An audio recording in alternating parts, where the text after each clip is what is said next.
사도행전 21장 7절에서 14절, 신약성경 224면에 있습니다. 이 계시의 말씀을 봉독할 때 살아계신 하나님의 음성을 들을 수 있기를 바랍니다. 두로를 떠나 항해를 다 마치고 돌레마이에 이르러 형제들에게 안부를 묻고 그들과 함께 하루를 있다가 이튿날 떠나 가이사랴에 이르러 7 집사 중 하나인 전도자 빌립의 집에 들어가서 머무르니라. 그에게 딸 넷이 있으니 처녀로 예언하는 자라. 여러 날 머물러 있더니 아가보라 하는 한 선지자가 유대로부터 내려와 우리에게 와서 바울의 띠를 가져다가 자기 수족을 잡아매고 말하기를 성령이 말씀하시되 예루살렘에서 유대인들이 이같이 이 띠 임자를 결박하여 이방인의 손에 넘겨주리라 하거늘 우리가 그 말을 듣고 그곳 사람들과 더불어 바울에게 예루살렘으로 올라가지 말라 권하니 바울이 대답하되 여러분이 어찌하여 울어 내 마음을 상하게 하느냐. 나는 주 예수의 이름을 위하여 결박당할 뿐 아니라 예루살렘에서 죽을 것도 각오하였노라 하니 그가 권함을 받지 아니하므로 우리가 주의 뜻대로 이루어지이다 하고 그쳤노라. 아멘. 여러분이 잘 아시는 시인 김소월, 그 김소월의 시 가운데 길이라고 하는 시가 있습니다. 제가 한번 신앙송을 해보겠습니다. 어제도 하룻밤 나그네 집에 까마귀 가왁가왁 울며 새었어. 오늘은 또 몇 심리 어디로 갈까? 산으로 올라갈까? 들로 갈까? 오라는 곳이 없어 나는 못 가오. 말 마소 내 집도 정주 곽산 차 가고 배 가는 곳이라오. 여보소 공중에 저 기러기 공중엔 길 있어서 잘 가는가. 여보소 공중에 저 기러기 10십자 복판에 내가 섰소.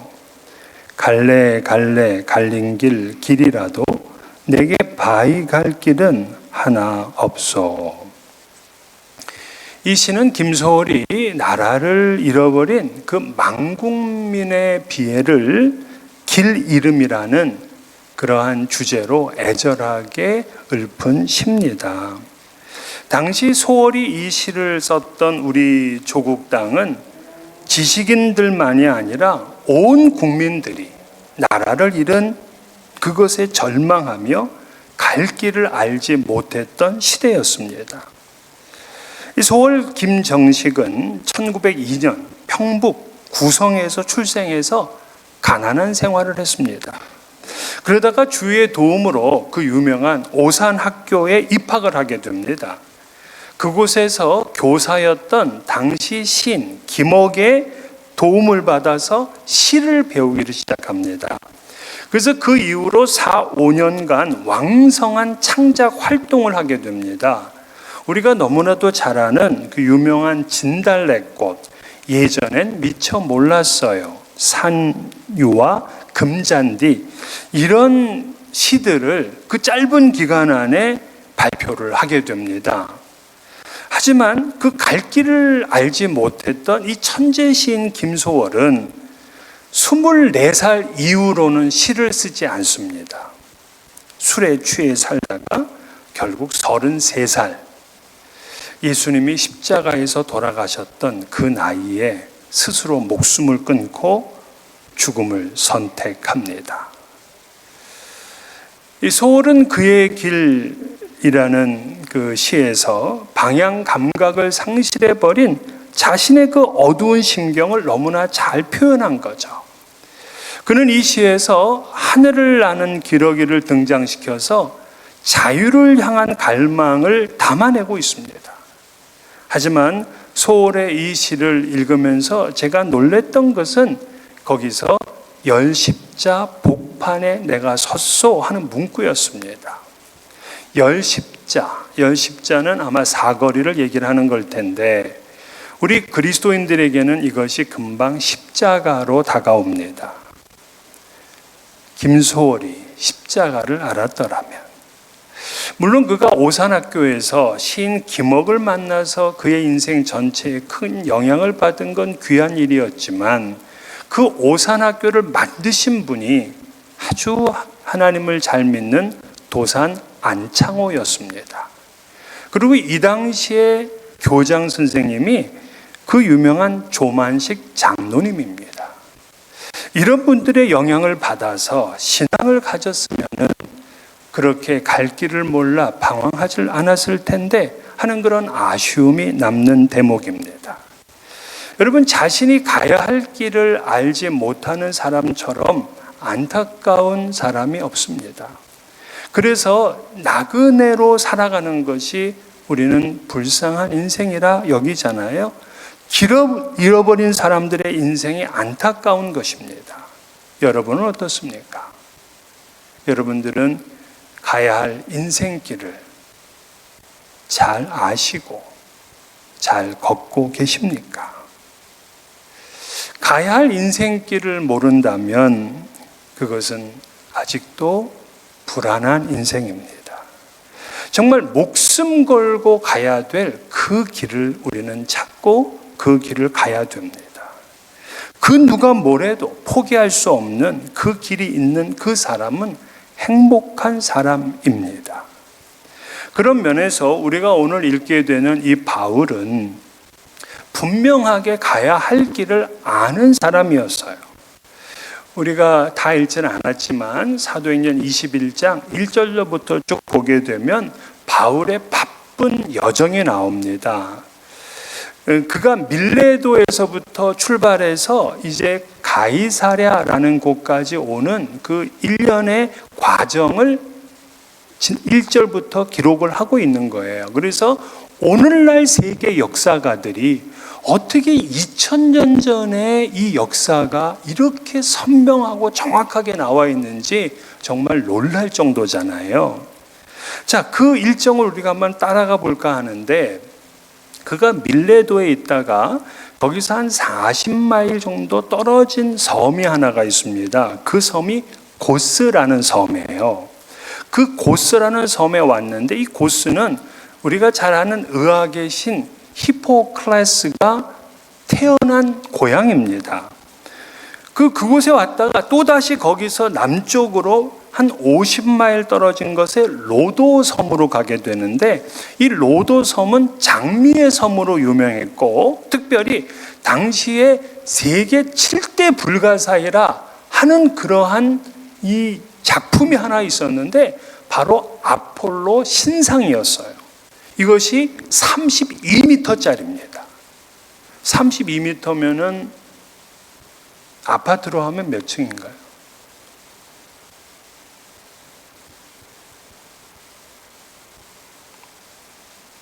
여러분도 모르고 저도 모르고 그러면 되겠습니까? 보통 2.5m라고 한다면은 한 2, 3층 정도 되는 그러한 아파트 높이라고요. 당시에 어떻게 그렇게 큰 건축물을 만들 수 있었는지 정말 놀랄 정도죠. 그곳이 바로 이 로도 섬입니다. 그곳에서 다시 동쪽으로 50마일 떨어진 바다라라는 곳으로 가게 되었고, 그 바다라에서 드디어 배를 갈아타게 됩니다. 베니게 상선을 갈아타게 되는데, 그 상선을 타고 이 구브로 섬을 옆을 지나가지고 두로라는 곳에 정박을 합니다. 그리고 두로에서 일주일을 보내면서 그곳에 있는 제자들을 만나게 돼요. 그리고 거기서 다시 배를 타고서 돌레마이로 왔다가 돌레마이에서 드디어 오늘 본문에 나타난 가이사랴의 빌립 집사의 집에 왔다, 이 얘기입니다. 그러니까 21장 1절부터 시작해가지고 밀레도에서 고스, 로도, 이 바다라, 그리고 또 두로, 돌레마이, 가이사랴까지 그가 들렸던 곳은 자기의 본 목적지가 아니에요. 이것은 스탑바야 하는 곳입니다. 그의 목적지는 분명합니다. 예루살렘입니다. 그가 예루살렘으로 가겠다라고 하는 것은 사도행전 19장 21절에 이미 나와 있죠. 바울이 예루살렘에 가기로 작정하였다 이렇게 되어 있습니다. 그는 예루살렘에 가는 것을 자기가 피할 수 없는 운명처럼 생각을 했어요. 그래서 지난 20장 22절에서는 보라, 이제 나는 성령에 매여 예루살렘으로 간다라고 얘기를 했습니다. 왜 바울은 그렇게 예루살렘으로 가려고 하는가? 그곳은 지금 위험하거든요. 위험해. 그런데 그곳에 가려고 하는 실제적인 이유가 뭐냐면 헌금을 갖다 주기 위해서예요. 그게 예루살렘으로 가려고 하는 실제적인 이유입니다. 지금 예루살렘 교회는 사실 물질적인 어려움, 경제적 어려움을 겪고 있어요. 그러니까 바울은 그 소식을 듣고 자기가 지금 다니고 있는 소아시아, 지금의 튀르키예와 그리고 그리스, 이곳을 다니면서 그곳 교회와 성도들로부터 연보를 하게 한 거예요. 일종의 구제비를 거둔 겁니다. 그래서 그것을 쫙 모아놨다가 이제 이것을 예루살렘 교회에 가서 전달하려고 하는 거예요. 사실 이 나눔은 너무나 아름다운 일이죠. 우리가 꼭 해야 될 일입니다. 주님께서는 주는 것이 받는 것보다 복이 있다 그랬는데 이 말씀 여러분 잘 읽어보세요. 주는 것이 받는 것보다 복이 있다. 그렇다면 받는 것이 복이에요, 아니에요? 저도 받아보니까 좋아요. 복이에요. 그죠? 받는 건 틀림없이 복이에요. 근데 주는 건 더 복이다는 거예요. more blessing이에요. 그러니까 주는 것이 받는 것보다 복이 있어요. 그러니까 나눔은 우리가 반드시 해야 될 길이었던 거예요. 예루살렘 교회의 어려움을 외면하지 아니하고 주위의 교회들을 힘써서 돕는 것은 그거는 나만 생각하지 않고 주위를 돌아본다 하는 그런 의미잖아요. 그러니까 언제나 성도들은 도울 사람들을 이렇게 눈여겨보는 겁니다. 그리스도인들이 주위를 돌아보지 않게 될 때 사실 우리 주변은 힘들고 어려운 그런 아픔의 시간들을 보내게 되죠.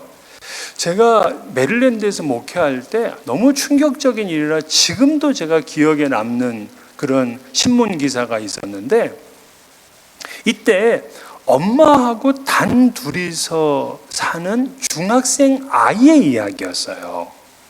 이 중학생 얘가 송군이었는데 이 송군이 그 엄마가 돌아가셨는데 엄마를 침대에 모셔놓고 그 시신과 함께 6개월을 산 거예요.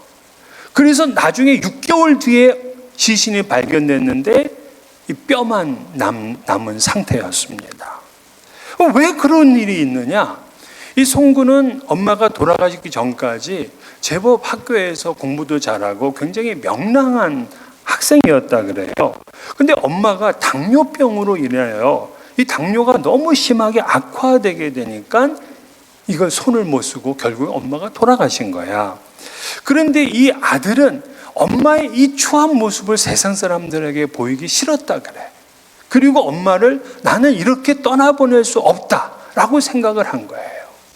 그래서 6개월 동안 그 엄마의 시신과 함께 지냈어요. 결국 누가 발견했냐면 선생님이 발견했어. 선생님은 아이가 6개월 동안 학교를 나오질 않으니까 이게 어찌된 일인가 해서 찾아봤는데 주소가 달랐던 거예요. 근데 수소문 해가지고 결국에 이 아이를 찾은 겁니다. 가서 선생님이 들어가 보니까 정말 끔찍한 그런 모습이었던 거예요. 그 기사였습니다. 저는 그 기사 읽으면서 아니 그 이웃들은 뭐 했나? 이웃들은 이렇게 사람이 죽어서 6개월 동안 시신으로 있는데 그 아들은 고통 가운데 시간을 보내고 있는데 이 이웃은 무엇을 하고 살았나?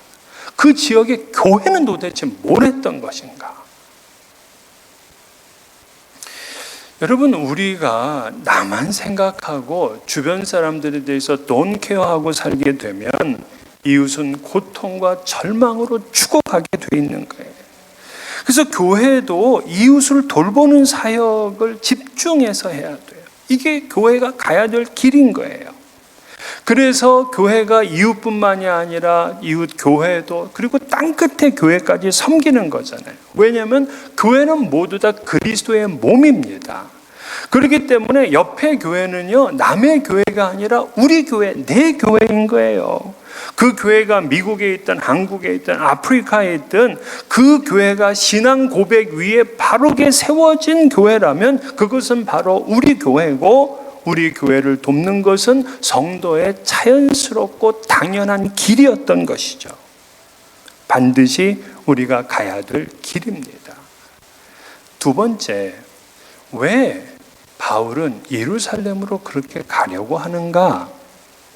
영적인 이유 때문인데, 유대인과 이방인의 하나됨을 위해서였어요. 그가 사실은 예루살렘 교회에 성금을 전달하려고 가는 거잖아요. 근데 우리는 질문을 해볼 수 있어요. 자, 지금 가면 위험합니다. 위험한데 왜 목숨을 걸고 가려고 하는 것인가 하는 질문이에요. 지금 이 유대인들의 블랙리스트의 첫 번째에 바울의 이름이 있습니다. 그곳에 가면 자칫 죽게 돼요. 그거는 바울 자신도 너무나 잘 알아요. 그래서 지난 사도행전 20장 23절에 오직 성령이 각 성에서 내게 증언하여 결박과 환난이 나를 기다린다 하고 가르쳐 주었어요. 뿐만 아니라 예루살렘에 오기 전에 잠깐 어디로 들렸어요? 원래 밀레도에도 들렸잖아요. 밀레도에서 에베소 장로들이 못 가게 막았잖아요. 그것은 위험하다고. 근데 굳이 지금 두로에까지 왔는데 거기서 일주일을 머물 때 두로에 있는 제자들이 바울을 못 가게 잡았어요. 21장 4절에 보면은 제자들을 찾아 거기서 이래를 머물더니 그 제자들이 성령의 감동으로 바울더러 예루살렘에 들어가지 말라 하시더라 하고 얘기를 하잖아요. 그러니까 두로의 제자들도 성령께서 가르쳐 주신 거예요. 바울이 그곳에 가면 위험하다는 것을. 그러니까 바울에게 충성스러운 마음에 가지 말라고 만류를 한 거예요. 또 오늘 본문을 볼까요? 오늘 본문에는 굳이 가이사랴까지 왔어. 그럼 예루살렘에 가까이 다 온 거야. 근데 가이사랴에 왔는데 그곳에 빌립 집사 집이 있었어요. 빌립 집사는 예루살렘의 7 집사 중에 한 분이에요. 그런데 이분 집에 이제 이 바울의 일행이 머무르고 있는데 여기에 아가보라는 선지자가 찾아온 거야. 예언자가. 이 예언자가 찾아와가지고는 행위 예언을 합니다. 행위 예언을 했다는 건 마치 에스겔처럼 했다는 거예요. 갑자기 바울의 허리띠를 쫙 끌어당기더니만 자기 손과 자기 발을 묶는 겁니다. 그러면서 성령께서 이렇게 얘기를 했다는 거예요. 예루살렘에서 유대인들이 이같이 이띠 임자를 결박하여 이방인의 손에 넘겨주리라 라고 하셨다는 거야. 그 말을 하니까 바울의 일행들이 또다시 바울을 막아 예루살렘으로 올라가지 말라는 거예요. 왜? 지금 거기서는 40명의 체포조들이 만들어져 있어. 바울을 붙잡지 않으면은 나는 먹지도 자지도 않겠다고 하는 40명이 있어요. 여러분, 유대인들의 결사대 무섭습니다. 모사드 아시죠? 모사드. 나만 아는 거예요? 모사드는요, 이 이스라엘의 첩보기관이에요. 여기서 사람을 죽이겠다고 작정하면은요, 어떻게 해서든지 죽습니다. 세계 첩보 1등 국가예요. 그러니까 그들의 조상격인 이 유대인들의 40명의 체포조가 지금 바울을 잡겠다고 기다리고 있단 말이에요. 그런데도 바울은 예루살렘으로 가겠다는 거야. 오늘 본문 13절에 그러잖아요. 바울이 대답하되 여러분이 어찌하여 울어 내 마음을 상하게 하느냐. 나는 주 예수의 이름을 위하여 결박당할 뿐 아니라 예루살렘에서 죽을 것도 각오하였다. 아주 그들이 말리니까는요, 쐐기를 박았어요. 자기는 죽을 것도 각오했다는 거예요. 나 말리지 말라는 거예요. 여기서 보면 참 흥미로워. 지금 바울도 성령의 음성을 들었고 또 그 바울이 만났던 제자들도 그리고 뭐 예언자도 다 성령의 음성을 들었잖아요. 그런데 그 성령의 음성을 듣고 누구는 가지 말라 그러고 누구는 가겠다고 하는 거예요. 예? 전혀 다른 해석입니다. 전혀 다른 반응인 거죠. 여러분, 말씀을 읽을 때도 사람들의 생각이 달라요. 제가 신학교에서 그 사경회라는 거를 1년에 이제 한두 번씩 하게 되는데요. 그 사경회를 하게 되면 이제 신학생들 전체가 다 모입니다. 그럼 뭐 신학생들이 그 찬양을 하면은요, 진짜 멋있어요. 막 그냥 이 전체 그냥 강당이 쩌렁쩌렁하게 울립니다. 그렇게 찬양하고 기도할 때도요, 그냥 뭐 정말 기도할 맛이 나게 그렇게 기도를 해요. 신학생들이. 그런데 그 아주 유명한 목사님 모셔서 이 사경회를 인도하는데 제 친구는 계속 잠을 자는 거야. 그래서 그 친구한테 물었어. 당신은 왜 이렇게 여기 와가지고 잠을 자느냐고, 은혜 받으러 와놓고서. 그랬더니 주님께서 자라고 하셨다는 거야. 그래서 아니 어떻게 뭐 주님이 이 사경회 때 자라고 하느냐 그랬더니 성경을 나한테 쫙 보여주더라고요.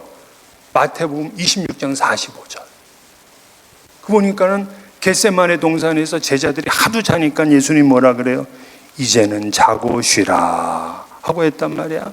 그 말씀을 붙들고 이 친구는 자기는 자러 왔다는 거야. 주님 말씀하셨다는 거예요. 그 성경도 자기 편할 대로 해석을 지금 하고 있는 거잖아요. 바울은 지금 미래의 고난과 결박과 환난의 메시지를 분명히 성령께서 가르쳐 주셔서 그런데도 나는 가야 되겠다는 거야. 아니 돈만 전해주는 거면 못하러 바울이 갑니까? 뭐 누가가 가도 되고 디모데가 가도 되잖아요. 그러면 그 돈 가지고 예루살렘 교회는 큰 힘을 얻게 됩니다. 그런데 왜 바울이 굳이 고난을 무릅쓰고 심지어 죽음을 무릅쓰고 자기 제자들과 동역자들이 그렇게 말리는데도 그 예루살렘으로 가려고 하는 것이냐? 그거를 13절에 얘기를 했어요. 나는 주 예수의 이름을 위하여. 주 예수의 이름을 위하여. 그러니까 주 예수의 이름을 위하여 한다는 그 목적은 바로 유대인과 이방인의 하나됨을 위해서라는 거예요.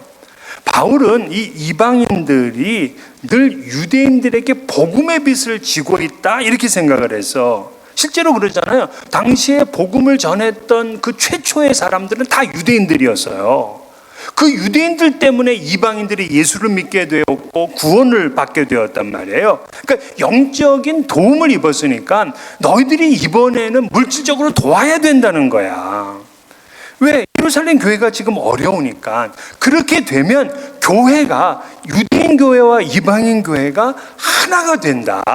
라는 그러한 중차대한 사명이 이 바울에게 있었던 거예요. 로마서 15장 27절에서도 저희가 기뻐서 하였거니와 또한 저희는 그들에게 빚진 자니 만일 이방인들이 그들이 영적인 것을 나눠 가졌으면 육적인 것으로 그들을 섬기는 것이 마땅하다 그랬어요. 그러니까 지금 바울 사도는 이 성금을 자기가 직접 모아서 직접 가져다 주게 되면 그리스도의 몸된 교회가 이게 하나가 된다라는 그런 확신이 있었다는 거예요. 정말 고차원적인 목표가 있었어요. 여러분, 예수님께서 십자가에 돌아가시기 전날 밤에 드렸던 기도가 있어요. 이게 요한복음 17장이에요. 이 기도를 우리는 대제사장의 기도다. 그래서 아주 유명한 기도입니다. 여기서 보게 되면 이 제자들이 앞으로 이제 교회죠. 이 교회들이 세 가지를 이루며 살아라 하고 기도를 하셔서 첫째는 거룩하게 살아라. 두 번째는 사랑하며 살아라. 세 번째는 하나 되게 살라는 거야. 그러니까 2000년 전에 십자가를 앞에 두고 마지막 유언처럼 기도하신 것이 거룩과 사랑과 하나 되며, 그래서 오늘날 교회는 거룩하게 살고 사랑하며 살고 하나 되게 살아야 돼. 이게 목표인 거예요. 근데 오늘날 교회를 이루고 있는 이 인간들이 하나님의 뜻대로 하는 게 아니라 지 뜻대로 사네. 교회가 엉망인 거예요. 우리 주님은 이 교회가 그렇게 되기를 바란 거야. 하나 되라. 이 바울은 교회를 세웠을 때 그 세 가지 목표를 다 이루며 살기를 원했어요. 그래서 거룩한 성도, 사랑하며 사는 성도, 그리고 하나 된 교회였어요. 사도 바울도 에베소서 1장 10절에 그리스도께서 이 땅에 오신 이유를 하늘에 있는 것이나 땅에 있는 것이 다 그리스도 안에서 통일되게 하려 하심이라. 그러니까 그리스도 안에 있으면 모든 것이 다 하나가 되는 거예요. 모든 걸 통일되게 하는 거예요. 자기는 그 일에 죽음도 각오했다는 거예요. 그래서 가려는 거였어요. 그런데 우리는 교회 안에서 하나가 되지를 못합니다. 심지어 선교회 그 몇 명 모이는 선교회도요, 하나가 안 돼가지고 삐걱삐걱거려. 늘 매주마다 모여서 같이 밥 먹는 사랑방도 하나가 되는 게 그렇게 어려워. 아니, 부부는 쉽습니까? 하나가 되는 게? 동상이몽이라 그래. 한 침대에 쓰지만 꿈이 달라. 잘못된 길을 가고 있는 거죠. 특별히 교회 안에서 분리하고 나누려고 시도하는 사람들은요, 잘못된 길을 가고 있는 거예요.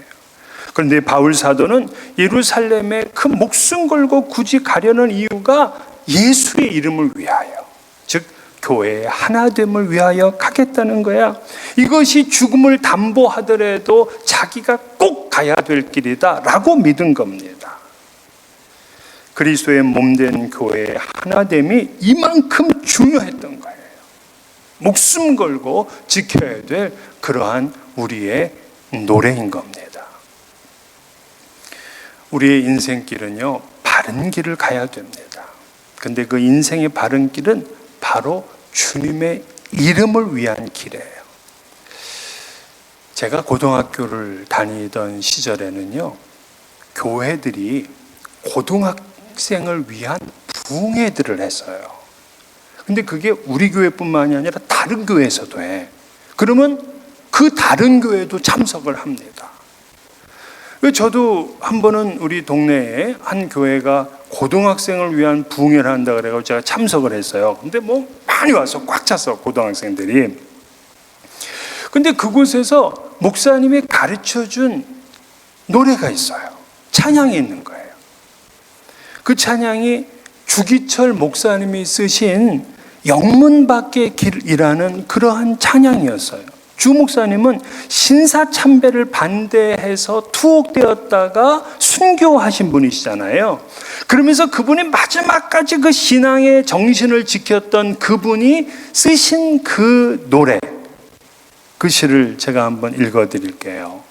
그 길을 잃어버렸던 시인 김소월과 얼마나 대조가 되는지를 알 수가 있어요. 서쪽 하늘 붉은 노을 영문 밖에 비치누나, 서쪽 하늘 붉은 노을 영문 밖에 비치누나, 연약하온 두 어깨에 십자가를 생각하니, 머리에는 가시관 몸매는 붉은 옷, 힘없이 걸어가신 영문 밖에 길이라네. 눈물 없이 못 가는 길, 피 없이 못 가는 길, 영문 밖에 좁은 길이 골고다의 길이라네. 영생복락 얻으려면 이 길만은 걸어야 해. 배고파도 올라가고 죽더라도 올라가 나아가세. 십자가의 고개턱이 제 아무리 어려워도 주님 가신 길이 오니 내가 어찌 못 가오랴. 주님 제자 베드로는 거꾸로도 갔사오니 고생이라 못 가오며 죽음이라 못 가오리. 자신의 인생 전체를 걸고 가야 될 길이 분명한 사람은 그 길이 때로는 가시밭길이고 그 길이 때로는 가난의 길이고 고난의 길이라고 하더라도 그 사람은 행복한 사람입니다. 지금 아무리 많은 것을 여러분들이 가지고 있고 좋은 것을 드시고 좋은 집에 산다고 하더라도 그 길이 주님 가신 길 아니라면 그거 불안하고 불행한 길입니다. 여러분은 지금 어떤 길을 가고 계십니까? 함께 사는 사람들이 말려도 결코 포기할 수 없는 그 길은 무엇입니까? 주님의 이름을 위해서 꼭 그 길만을 가야 되겠다 하는 그 인생의 목표를 결정하셔야 됩니다. 오늘은 고난주일인데 예수님께서 하늘 영광 버리시고 이 땅에 육신의 몸을 입고 오셨어요. 이 땅에 오셔서 세상 사람들의 영광과 찬송을 받으신 것이 아닙니다. 여우도 굴이 있고 공중에 나는 새도 거처가 있지만 예수님은 머리 둘 곳이 없다고 하셨어요. 심지어 그분은 마지막에 그 무서운 십자가에 못 박혀 돌아가셨습니다. 이때 제자들이 말렸어요. 그러지 말라고. 심지어 가족들도 모두 쌍수를 듣고 반대했습니다. 그런데도 주님은 십자가의 길, 꼭 그 길만을 가야만 했습니다. 이것이 인류를 구원하는 길이었고 하나님의 사랑과 용서를 이루는 길이셨어요. 그래서 세상을 즐기는 my way로 살 것이 아니라 주님의 뜻을 따라 그 어떤 희생도 감당하는 십자가의 길을 가셔야 합니다. 사무엘상 6장을 보게 되면 벳세메스로 가는 소가 있어요. 이 소는 전내나는 소였어요. 즉 새끼가 아직 젖을 떼지 못한 상태였어요. 그런데도 이 두 소에게 사명을 걸고 쭉 앞길로 가게 합니다. 그런데도 이 소가 말도 못 알아듣고 그리고 생각도 못할 소 같지만은 이 소들이 좌우로 치우치지 않고 끝까지 벳세메스로 갑니다. 그곳에서 자기가 끌고 왔던 수레에 불을 붙여서 이 소를 번제로 다 태워버렸습니다. 미물인 소 한 마리도 이것이 하나님의 영광을 위하는 거라면 그 길을 묵묵하게 갔던 거죠. 그런데 만물의 영장이고 하나님의 형상으로 지음받은 우리들은 과연 무슨 길을 걸어왔고 앞으로 어떤 길을 걸어갈 것입니까? 현대인들에게 안타까운 것은 방향 감각을 잃고 살고 있죠. 이 길이 꼭 가야 되는 길이라 하는 확신이 없이 살고 있습니다. 오늘 우리 성도들은 예수의 이름, 하나님의 영광을 위하여 죽더라도 가야 될 그 길 반드시 가리라 결단하는 우리 모두가 되시기를 주의 이름으로 축원합니다.